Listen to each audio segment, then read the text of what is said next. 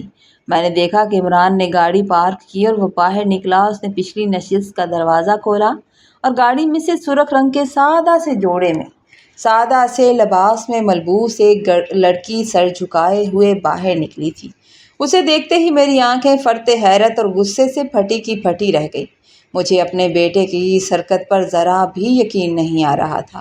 غصے کی شدت سے میرا چہرہ سرخ ہو گیا۔ عمران اس لڑکی کا ہاتھ تھامے میرے قریب آیا اور اس نے پھر ہاتھ سے پکڑ کر اسے اپنے پیچھے کر لیا، پیچھے چھپاتے ہوئے ہچکچاتے ہوئے کہنے لگا، اماں دراصل میں آپ کو بتانا چاہتا تھا۔ پھر اٹکتے ہوئے کہنے لگا کہ میں نے آپ کی بہت سی منتیں کی تھی مگر آپ نہیں مانی۔ وہ مجھے صفائی دینے کی کوشش کر رہا تھا لیکن میرے اندر کا ضبط کا بندھن ٹوٹنے لگا تھا۔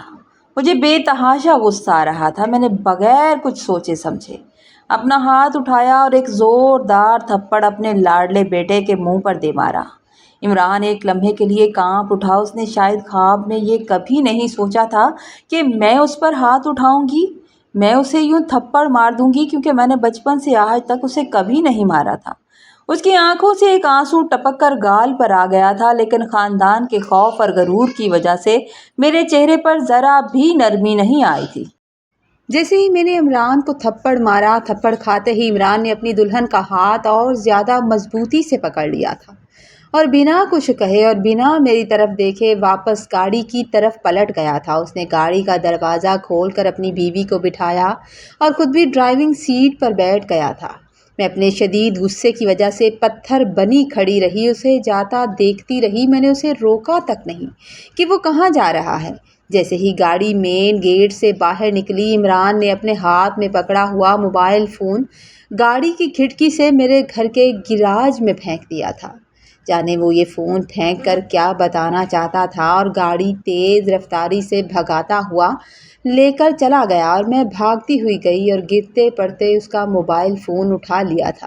فون یوں پھینک کر جانے کا واضح مطلب تھا کہ اس نے مجھ سے اور اس گھر سے اپنا تمام تر رابطہ ہمیشہ کے لیے توڑ دیا ہے اور وہ باقاعدہ ناراض ہو کر یہاں سے چلا گیا ہے۔ ایک لمحے کے لیے مجھے لگا کہ میں نے تھپڑ مار کر صحیح کیا ہے۔